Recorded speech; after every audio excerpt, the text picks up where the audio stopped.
ये एक अनोखा जो है, ये जो धर्मालंकरण प्रोग्राम है, ये अपने आप में एक अनोखा प्रोग्राम है और स्वतंत्र भारत का ये पहला अलंकरण कार्यक्रम है जो सिर्फ, ये मैं शंकराचार्य भगवान को साक्षी मान के कह रहा हूं, ये सिर्फ सनातन धर्मियों को सम्मान देने के लिए बना है। मैं अपने मामले में बड़ा स्पष्ट हूं, ये सिर्फ सनातन धर्मियों को सम्मान देने के लिए बना है। और सनातन धर्मियों में भी कई लोग नाराज हो सकते हैं, वह सनातन धर्मी जो मूर्ति पूजक हैं, जो पौराणिक हैं, क्योंकि मैं मूर्ति पूजक हूं, ये उनको सम्मान देने के लिए ये संस्था जो है, ये धर्मालंकरण कार्यक्रम हमने अभी किया है। और ये जो है, आपको जो लोग भी विभिन्न क्षेत्र में धर्म की मर्यादा के अनुसार कार्य कर रहे हैं, करीब 16 श्रेणियां हैं इसमें, उनको इसमें अलंकृत किया जा रहा है। ये भारत की प्रथम पुरस्कार श्रृंखला है जो देवताओं के नाम पर है। आप बाकी सब में देखिए, कोई पद्मश्री है, कोई ये है, वो है।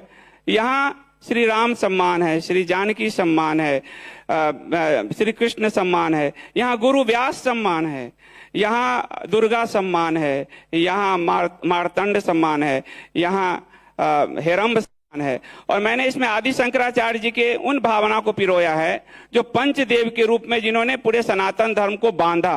पंचदेव की जो पूजा होती है, तो आप इसमें देखिए विष्णु भी हैं, कपोत के रूप में शिव जी हैं, कपोत का स्कंद पुराण में कपोत भगवान शिव के 100 नामों में है।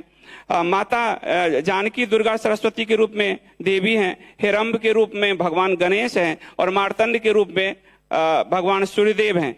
तो ये अकेला ऐसा पुरस्कार समारोह है जो देवताओं के नाम पर और देवताओं के उन गुणों को आधार बनाकर जो है ये किया गया है। देवताओं के गुण का कोई आधा अंश भी अगर किसी में है और धर्म का कार्य कर रहा है, तो ये हम सबका कर्तव्य है, हमारी टीम का, कि देश में वो जहां भी है उन्हें ढूंढें और उनको अगले वर्ष हम सम्मान के लिए जो है उनको हम लाएं। ये स्वतंत्र भारत का अकेला कार्यक्रम है जिसकी शुरुआत धर्म सम्राट शंकराचार्य भगवान कर रहे हैं, देवता के नाम पर है। और सनातन धर्म में इससे बड़ा पद नहीं है। आपके लिए प्राइम मिनिस्टर होंगे, राष्ट्रपति होंगे, कई लोगों के लिए तो विधायक, सांसद, पार्षद भी बड़े हो जाते हैं, पर सनातन धर्म में शंकराचार्य से बड़ा कोई पद नहीं है। इसलिए शंकराचार्य भगवान इसका आरंभ कर रहे हैं। इसी से हम सबकी प्रतिबद्धता झलकती है कि हम धर्म के प्रति निष्ठावान हैं और हम आदि शंकर और उस परंपरा में विश्वास करते हैं। इस श्रृंखला का जो आयोजन किया गया कुरुक्षेत्र गुरुकुलम की तरफ से, मुझे कई बार ये लोग पूछते हैं, काफी सारे लोग, कि कुरुक्षेत्र के आप रहने वाले हैं क्या, आप हरियाणा के हैं? मैंने हरियाणा में बहादुरगढ़ में मैं रहता हूं, तो मैंने कहा नहीं, मैं कुरुक्षेत्र का नहीं रहने वाला हूं, मैं बिहारी हूं। फिर वो पूछते हैं कुरुक्षेत्र में आपने गुरुकुलम स्थापित किया है? तो मैंने कहा नहीं, कुरुक्षेत्र में भी नहीं। तो कुरुक्षेत्र नाम क्यों है? मैंने कहा क्योंकि हम सब कुरुक्षेत्र में खड़े हैं। आज हम सब कुरुक्षेत्र में खड़े हैं, आप मानिए ना मानिए, युद्ध आपके सामने है, आपके अंतर का युद्ध भी और बाहर का युद्ध भी। अंतर के युद्ध को उसी कुरुक्षेत्र के मैदान में भगवान श्री कृष्ण ने उस अंतर के युद्ध और द्वंद्व से अर्जुन को उबारा और उसी कुरुक्षेत्र के मैदान में अधर्म के विरुद्ध संघनाद करके धर्म की विजय घोष की और अधर्म को हराया। तो कुरुक्षेत्र से पवित्र और क्या हो सकता है। इसलिए कुरुक्षेत्र गुरुकुलम जो है वो कुरुक्षेत्र में हम खड़े हैं, इस भावना को लेकर ये स्थापित हुआ है। और जब तक आप कुरुक्षेत्र का रण नहीं जीतेंगे, आप धर्म के लिए काम नहीं कर सकते। आप ये तय मानिए, आप धार्मिक हैं अपने आप को कहें। आज हमारे शंकराचार्य भगवान गौ माता की रक्षा के लिए पूरे भारत को मथ रहे हैं। आदि शंकराचार्य के बाद मुझे नहीं लगता इतनी बड़ी विकट यात्रा किसी शंकराचार्य भगवान ने की। और हमने देखा कि संसद के अंदर शंकराचार्य भगवान का नाम लिया गया गौ माता को राष्ट्र माता घोषित कराने के लिए। ये सबसे बड़ा आत्मबल है हम सब के लिए कि एक शंकराचार्य जी एक मुद्दे को लेकर अगर चाहें तो पूरे भारत को मत कर और भारत की संसद को बाध्य कर सकते हैं। गंगा जो हमारी पवित्र नदी घोषित हुई, वो भी शंकराचार्य भगवान की कृपा के कारण हुई। नहीं तो गंगा का जो दूषण हालांकि अभी बढ़ ही रहा है, लेकिन उन्होंने राष्ट्रीय नदी घोषित कराया। और इसीलिए गाय माता को भी राष्ट्र माता के लिए वो लगातार प्रयास कर रहे हैं। और मैंने गुरुदेव को भेजा है, हमारा एक श्रोता है गुरुदेव, वो पंचायत लेवल पर वो नगर लेवल पे जो है गाय माता, नगर माता, इस तरह का अभियान मतलब एक बिना कहे एक आईएसडी के श्रोता ने आरंभ किया और वो प्रस्ताव ले आया हरियाणा में गाय माता को नगर माता घोषित करने के लिए, और नगर परिषद में प्रस्ताव आ रहा है 17 तारीख को। तो ये सिर्फ आप देखिए कि ईश्वर आपके सामने हैं और ईश्वर आपको जो कह रहे हैं उस मार्ग पर चलना कठिन है, वो खुद चलकर आपको दिखा रहे हैं। इससे बड़ा और क्या होगा। उसी लक्ष्य को लेकर हम लोग भी चले हैं। हम शिक्षा, निर्माण और सम्मान, ये 3 हमारा लक्ष्य है।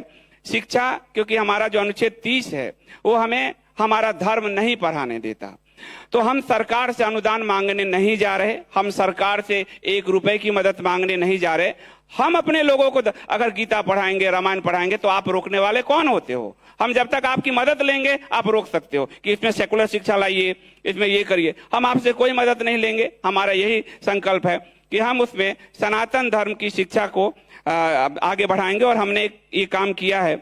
आदि शंकराचार्य भगवान के का जो हिंदू धर्म के लिए, सनातन धर्म के लिए पुनर्जागरण है, उस कोर्स को हमने संपन्न किया और 17 विद्यार्थियों को भगवान शंकराचार्य जी के हाथ से ही सर्टिफिकेट मिला है। तो हम कह नहीं रहे हैं, हम कर भी रहे हैं, ये प्रमाण है। उसके बाद निर्माण है, इंफ्रास्ट्रक्चर और चरित्र का निर्माण। बचपन में जब स्कूल में हम जाते थे तो ध्रुव और प्रहलाद की कहानियां सुनते थे। एक चरित्र का निर्माण होता था, सत्य बोलना है, धर्म के लिए जागृत रहना है। हम गुरु भक्त आरुणि की कथा आज तक हमें याद है कि गुरु के कैसे वो मेड़ पे सो गए, पर आज सारी वो कहानियां गायब कर दी गई पुस्तक से। तो हमारा चरित्र कैसे निर्माण होगा। सरकार तो बेविचार को लीगलाइज करने के लिए कानून बना रही है, समलैंगिकता को लीगलाइज करने के लिए कानून बना रही है, तो चरित्र का निर्माण कौन करेगा। वो हमें अपने दायित्व लेने होंगे समाज को, तब जाके हमारे बच्चे बनेंगे, वरना सर पीटने से तो कुछ नहीं होना है आगे। और सम्मान, जो हमने कहा, सनातन धर्म के प्रति जो लोग भी जहां भी काम कर रहे हैं उन सबको ढूंढकर और उनको सम्मानित करना, ताकि उनको हौसला मिले और उनके आने वाली पीढ़ी को हौसला मिले। मेरे पुत्र को ये नहीं लगे कि ये सनातन सनातन करता हुआ मर गया, हमारे लिए क्या छोड़ा। उसकी दीवार पे वो टंगा हुआ हो कि मेरे पिता को शंकराचार्य भगवान से सम्मान मिला, तो जाकर वो काम कर पाएगा, नहीं तो बड़ी मुश्किल है आज के समय। तो ये हम 3 लक्ष्य लेकर चले हैं, और ये लक्ष्य हम अगर पूरा कर पाए इस जन्म में तो बड़ी बात होगी। उसे लगता नहीं कि इस जन्म में कोई इतना बड़ा लक्ष्य, लेकिन इसके लिए हम चाहेंगे, पुनर्जन्म में हम विश्वास रखते हैं, पुनर्जन्म को मानने वाले हिंदू हैं। जब तक ये लक्ष्य पूरा ना हो, भगवान मुझे बार बार इस धरती पर जन्म देते रहे। इतना ही। बहुत बहुत धन्यवाद संदीप जी। आपके मनोभाव, आपके संकल्प पूज्य शंकराचार्य जी के आशीर्वाद से, उनके मार्गदर्शन में हमेशा आगे बढ़ते रहें, यही हम सभी की कामना है।